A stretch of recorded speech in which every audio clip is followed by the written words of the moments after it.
How did you get mentally and emotionally so strong where it doesn't bother you?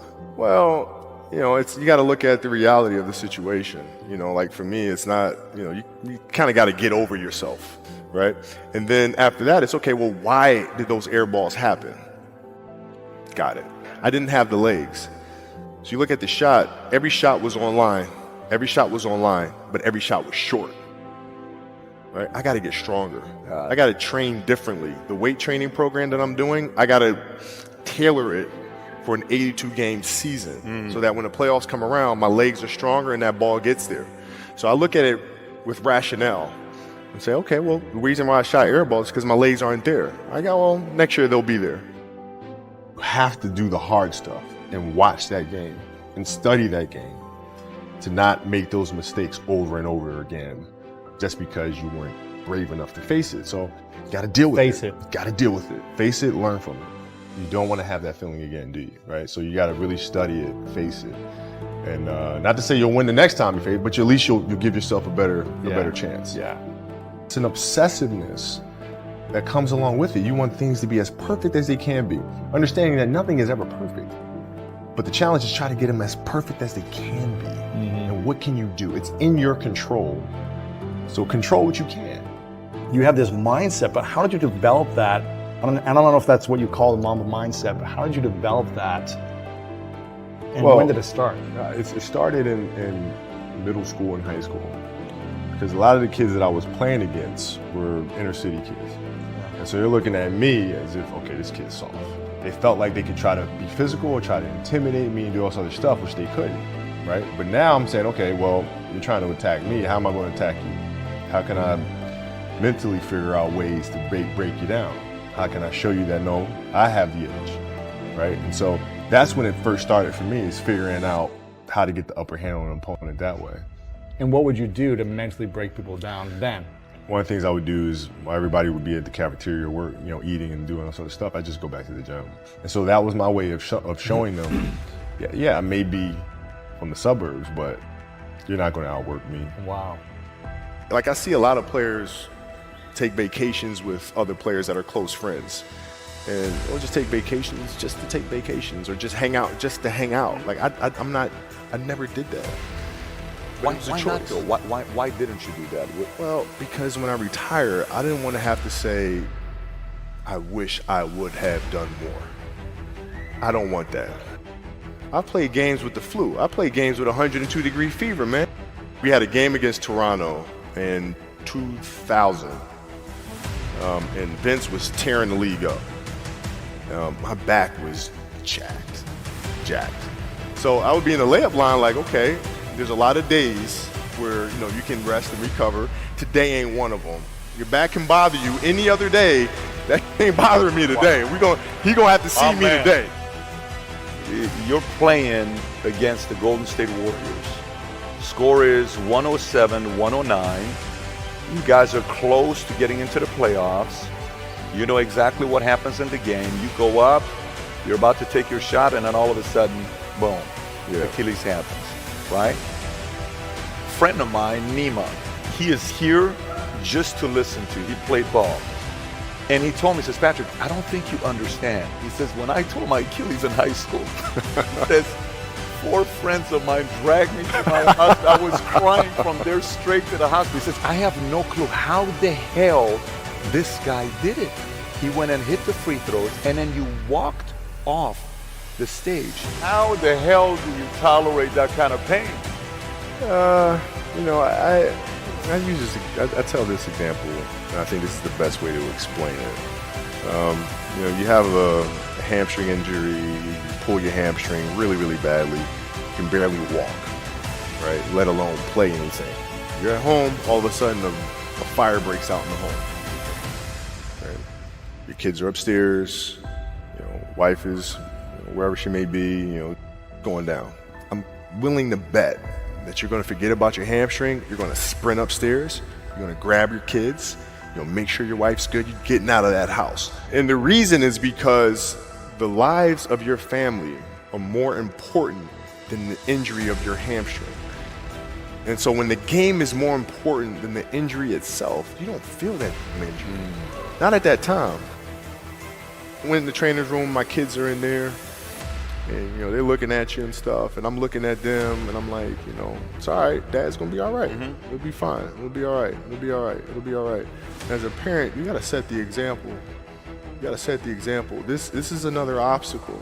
This obstacle cannot define me. It's not gonna cripple me. It's not gonna be responsible for me stepping away for the game that I love. I'm gonna step away on my own terms. And that's when the decision was made that, you know what, I'm doing it. You gotta lead by example. As parents, you gotta lead by example. If you want your kids to do whatever it is they want to accomplish in life, you have to show them.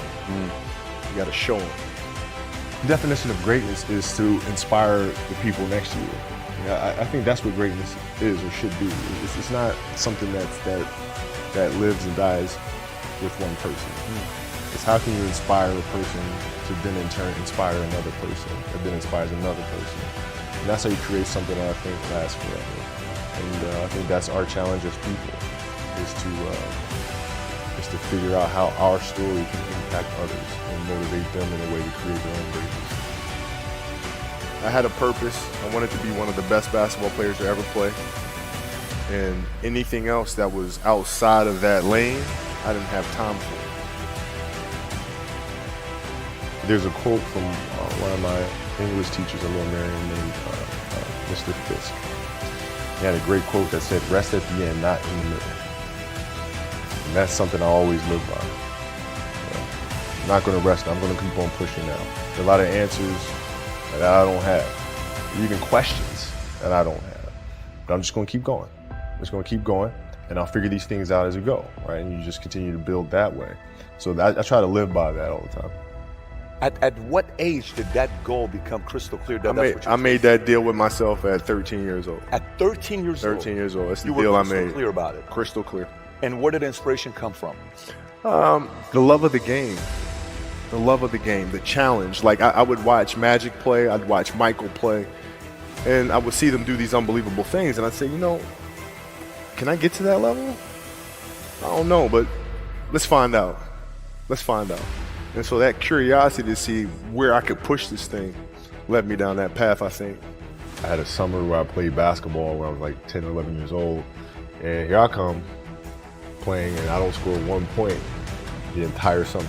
Not a free throw, nothing, not a lucky shot, not a breakaway layup, 0 points. And I remember crying about it, being upset about it. And my father just gave me a hug and said, "Listen, whether you score 0 or score 60, I'm gonna love you no matter what." Wow. And that is the most important thing that you can say to a child. Because from there, I was like, okay, that gives me all the confidence in the world to fail. I have the security there. But to hell with that, I'm scoring 60. And from there, I just went to work. And I stayed with it. I kept practicing. I think that's when the idea of understanding a long-term view became important. Because I wasn't going to catch these kids in a week. I wasn't going to catch them in a year. Right? So that's when I sat down and said, okay, this is going to take some thought. Right? What do I want to work on first? All right, shooting. All right, let's knock this out. Let's focus on this. Half a year, 6 months, do nothing but shoot. All right, after that, all right, creating your own shot. You focus. So I started creating a menu of things. When I came back the next summer, I was a little bit better. I scored. Yeah, it wasn't much, right, but I scored. This is 12, 13. 12, 13. And then 14 came around, back half of 13, 14 years old, and then I was just killing everyone. And it happened in 2 years. And I wasn't expecting it to happen in 2 years, but it did, because what I had to do was work on the basics and the fundamentals. While they relied on their athleticism and their natural ability. And because I stick to the fundamentals, it just caught up to them. And then my body, my knees stopped hurting. I grew into my frame, and then it was game over. Wow. Were you always competitive from the day you were born? You were super competitive? Competitive with things that I participate in. So I'll put it to you this way. So basketball for me was the most important thing. So everything I saw, whether it was TV shows, whether it was books I read, people I talked to, everything was done to try to learn how to become a better basketball player. Everything. And so when you have that point of view, then literally the world becomes your library to help you to become better at your craft. So at 13 years old, I had I had a kill list. And so, they used to do these rankings. It was Street and Smith basketball rankings. And I was nowhere to be found because I was like 6'4", scrawny, like 160 pounds soaking wet. So I was like 57 on the list. And so I will look at 56, 55, all the way up to number 1, who these players are, what club teams they played for. So when we go on an AAU travel circuit, I got to hunt them down, right? And so that became my mission in high school, is to check off every other person, all those 56 other names, hunt them down and knock them down.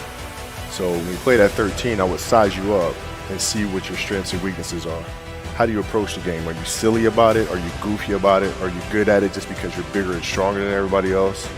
Right? Or is there actually thought and skill that you put into it? Right? And when I'd play to my weaknesses. I always work on the things during those games that I was weak at.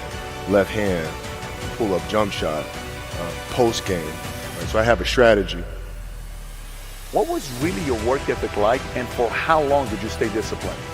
Well, I mean, every day. Since 20 years. It was an everyday process, and trying to figure out strengths and weaknesses. For example, jumping ability. Now, my vertical was a 40, it wasn't a 46 or a 45. My hands are big, but they're not massive. Right? So you got to figure out ways to strengthen them, so your hands are strong enough to be able to palm a ball and do the things that you need to do. Quickness, I was quick, but not insanely quick. I was fast, but not ridiculously fast. Right? So I had to rely on skill a lot more. I had to rely on angles a lot more. I had to study the game a lot more. And but I enjoyed it though. So like from the time I can remember when I started watching the game, I studied the game, and it just never changed. What does losing feel like to you? It's exciting Why is it exciting? because it means you have different ways to get better. There's certain things that you can figure out that you can take advantage of, right? Certain weaknesses that were exposed that you need to shore up, right? So it was exciting. I mean, it sucks to lose, Right. but the hardest thing is to face that stuff. That's a really, really tough challenge.